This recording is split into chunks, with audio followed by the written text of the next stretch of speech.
Oi pessoal, tudo bem? Então, como vocês viram ali no título, hoje eu vim falar sobre O Vampiro Antes de Drácula. Eu recebi esse livro aqui da editora Aleph e ele é organizado, traduzido e comentado, digamos assim, por duas pessoas, pela Marta Engel e pelo Humberto Moura de Neto, mas ele na realidade é uma coletânea de contos de vampiros que foram publicados antes do Drácula do Bram Stoker. Então, eles comentam numa introdução bem bacana um pouco sobre a figura do vampiro, porque existem vários seres mitológicos de vários lugares, de várias crenças diferentes, que têm algumas características vampirísticas, digamos assim, que é basicamente sugar sangue ou energia das pessoas. E isso porque eles comentam que o sangue, principalmente, é um meio vital, uma preocupação universal, acaba sendo. Todas as pessoas se preocupam com isso e que, então, figuras como a do vampiro são muito comuns em diferentes lugares, em diferentes crenças, enfim. Mas eles até apontam isso depois do Drácula. A maioria das histórias de vampiro consideram o vampiro meio que como Drácula, né? Um rico, charmoso, sedutor, bonito. A figura do vampiro tem uma certa sensualidade ligada a ela. E antes não era necessariamente assim. E eles estabelecem principalmente o Drácula como um marco para que essa figura fosse vista desse jeito. E aqui no livro eles apresentam então 12 contos de diferentes autores, mostrando como era a figura na literatura antes do Drácula do Bram Stoker.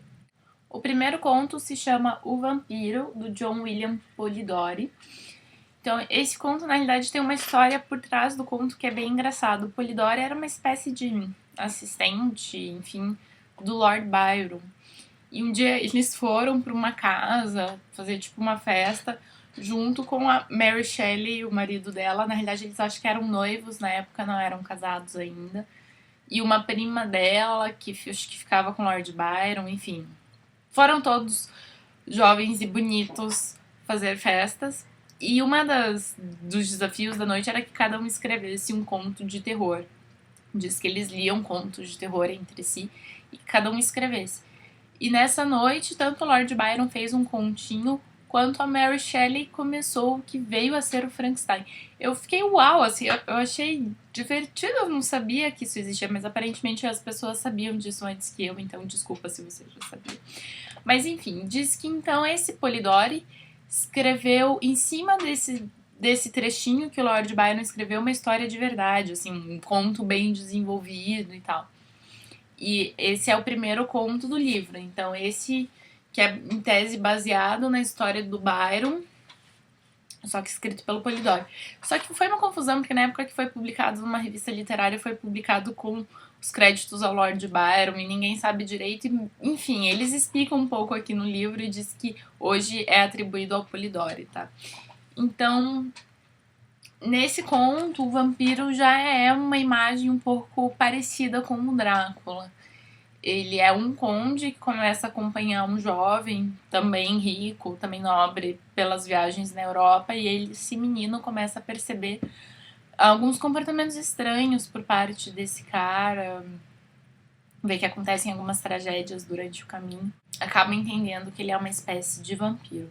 O final é triste, gente, o final desse conto é muito triste. Depois vem o fragmento de um relato do Lord Byron, que é então em tese o texto que originou o anterior, né? Ele é relativamente parecido, mas o outro é bem mais desenvolvido.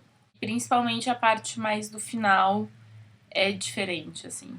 Depois vem o Retrato Oval, do Edgar Allan Poe.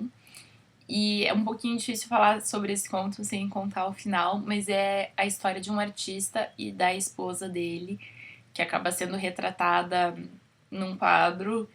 E tem alguma semelhança ao retrato de Dorian Gray, relativa à imagem do quadro e a pessoa, enfim, é por aí o livro, esse conto.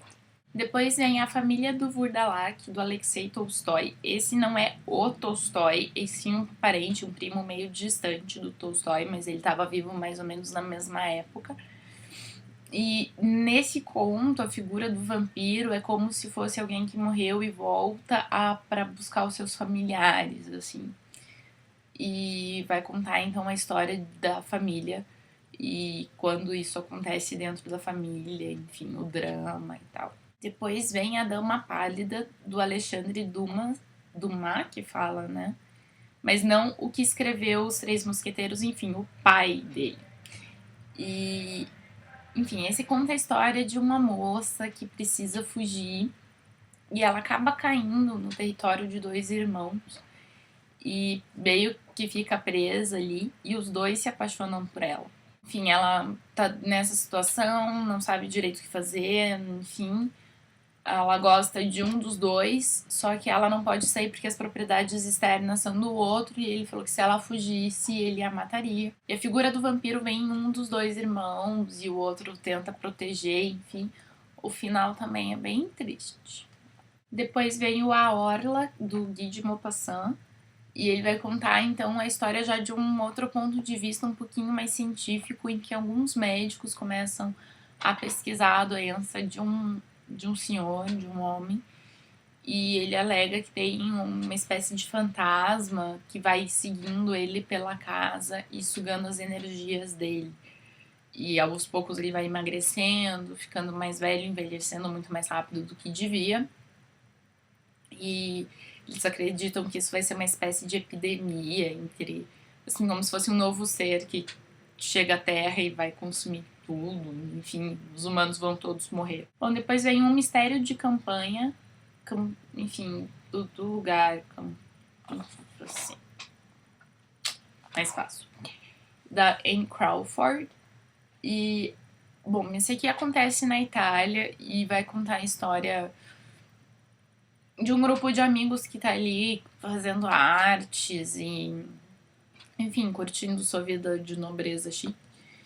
E um deles acaba meio que descobrindo umas tumbas de alguns vampiros e o que vai acontecer com ele e com o resto dos grupos dos outros amigos, enfim. Depois vem o velho Eson, do Arthur Quiller Couch. E esse vai contar, então, a história do vampiro como um andarilho que vai vivendo, assim, vai indo a sua vida até o extremo, até quando ele precisa sugar a energia de alguém, dele entra na casa da pessoa, faz isso, enfim, e meio que vai tendo uma vida perpétua, porque ele sempre vai ficando mais jovem quando ele vai consumindo as energias das outras pessoas.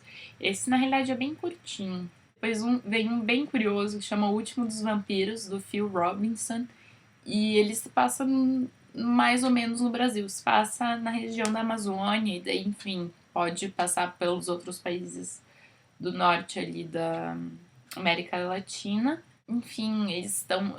meio que um pesquisador aventureiro navegando pelo rio Amazonas e descobre uma criatura bizarra com asas e que puxa sangue das pessoas e meio que captura para levar esse bicho pessoa para Inglaterra para ser pesquisado, enfim, e é meio macabro, nojento, assim. Bom, depois vem A Verdadeira História de um Vampiro, do Conde de Stenbock, e vai contar a história de um vampiro que também se insere dentro de uma vida familiar para sugar a energia das pessoas, e o final também é bem triste. E nesse aqui, o vampiro também é um conde rico, bonito, as pessoas gostam dele e tal. Bom, depois vem A Floração, da Estranha Orquídea, do H.G. Wells. Neste aqui, especificamente, o vampiro é a planta. Então, é uma planta que suga a energia das pessoas e sangue, enfim. Também bem curioso, né? É outro ponto de vista. E, por fim, vem O Convidado de Drácula, do Bram Stoker. Existe uma certa polêmica sobre se esse seria o primeiro capítulo do Drácula e foi retirado depois, ou se foi realmente algo, por exemplo, ele escreveu esse conto e depois viu que podia render e resolveu fazer o livro, porque ele tem um formato diferente do livro. Aqui é escrito em primeira pessoa e o livro é epistolar. Então, aí uma polêmica entre os estudiosos, mas é o mesmo Drácula. Ainda agora, no final, vem um pós-fácil que ele comenta um pouquinho sobre o mito do Drácula especificamente. Depois, para quem se interessa por estudar mais o tema, tem uma bibliografia dos livros que eles usaram, com até alguns comentários sobre algumas das obras. E depois tem umas tabelinhas com datas e nomes de coisas que aconteceram em relação tanto à poesia, prosa e o teatro relacionados a histórias de vampiro. Depois de cada um dos contos, os dois autores, os organizadores, tradutores, enfim, comentam um pouquinho tanto sobre o autor como sobre o conto, por que ele foi escolhido, qual foi a época em que ele foi escrito, enfim, dão ali um contexto de cada um dos textos. Nesse sentido, eu acho a obra muito completa. Eu achei a introdução escrita pelos dois, situando a figura do vampiro, muito legal. Depois, também esses comentários e as informações que vêm no final fazem com que não sejam apenas alguns contos sobre vampiros, mas sim uma obra que te dá um contexto e uma percepção bem diferente do que você teria se fossem só os contos.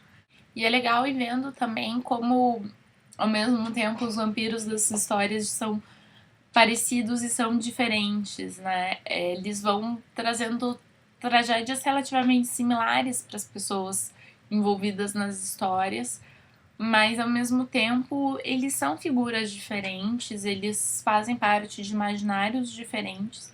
Enfim, gente, para quem gosta de fantasia, assim, eu achei esse livro muito legal, porque tem contos de gente muito boa, tipo Poe, tipo Wells, tipo o próprio Stoker, e todos os contos são divertidos, cada um à sua maneira, assim, cada um traz essa figura, assim, é bem bacana ver a diferença entre eles. E é isso, espero que vocês tenham gostado do vídeo. Até lá.